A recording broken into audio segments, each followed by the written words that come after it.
Michael, analysts expect PS5 Pro to sell at PS4 Pro levels despite relatively high price. Relatively high price, Michael, $700 dropped yesterday. If that's converted into Canadian, dude, we're $1,000. Oh, no. $1,000. Are you serious? Who's buying this? Tom Ivan over at VGC. Research film, Ampere Analysts expect PS5 Pro sales to reach a similar level to those of PS4 Pro, despite the newly announced console's relatively high price point. That's not relatively high, dude. It is high. Straight up. That's just a high price. Sony used technical presentation on Tuesday to finally unveil the long-anticipated PS5 Pro, which will launch in November. I believe it was November 7th we saw, Michael. Yep. Priced at $699.99 or $1,000 if you're over here in Canada. Quote, the price point for the PS5 Pro is an inevitable cause of a lot of complimentary, end quote, said Pierce Harding Rolls, research director of games at Ampere Analysis. The price point differential between PS5 and the PS5 Pro is between 40 to 50%. Dude, that is nuts. Which is significantly more than the differential between the PS4 and the PS4 Pro at launch. In the US, PS4 Pro launched at $400 and the Slim PS4 at $299, so $300 at the time, which is only a 33% difference. Additionally, the Slim PS4 had a retail price of $299, having dropped from the original PS4 launch price of $399. Nevertheless, they expect Sony to sell around 1.3 million PS5 Pros during the console launch in 2024 window, compared to the 1.7 PS4 Pros sold at launch in 2016. Quote, we expect the price point to soften demand, no kidding, with some consumers, but for PlayStation enthusiasts, the pricing is less of a consideration. End quote. They suggested lifetime PS4 Pro sales reached 14.5 million units, according to Corey, accounting for around 12% of the total PS4 sales, according to Ampere's data. The firm is forecasting a similar dynamic for the PS5 Pro, with sell-through of around 13 million units by 2029. Michael, I have a PS4 Pro. And now obviously collects dust as my PS5 is now taking precedence. So it's one of those, maybe eventually when my PS5 dies, I'll get a PS5 Pro.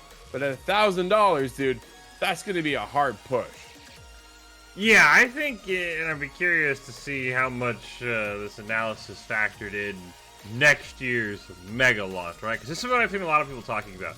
Yeah, $700 is crazy now. It might not sell very well now. But, and you and I talked about this all the time when we were leading up to the PS5 Pro.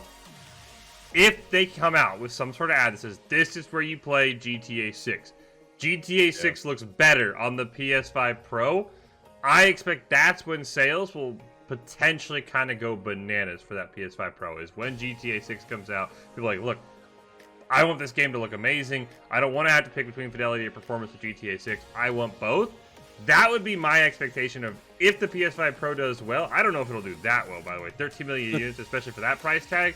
But that would be my expectation, right? As we get to GTA 6, boom, sales start skyrocketing. You've given people a year to kind of save some money up as well. They have it on their plan. Like, look, all right, I need to have $700 saved up at the time GTA comes out because I want to get the PS5 Pro. So that, I think, will be the one saving grace of this console. Unless Xbox has some crazy announcement, right? We've already talked about it. Maybe we get something in 2026 from Xbox. There's been a couple rumors. But if Xbox can say, hey, we're going to come out with our own product. It's not going to be $700. It's going to be just as good, or if not better, than the PS5 Pro. That might hurt a little bit. But yeah, I think GTA 6 will make or break the PS5 Pro. If Sony can kind of get together with Rockstar, say, let's put an advertisement together, say, this is where you want to play GTA 6, I think the PS5 Pro will go absolutely bananas this time next year. Yeah, I think you have a very valid point, right? I think when we get into discussion for long term, you take a look at PlayStation's lineup. We were hoping next year's a banger year for PlayStation. Where is Ghost of Tsushima 2? Where's Ben's game, right? Where's Wolverine Land?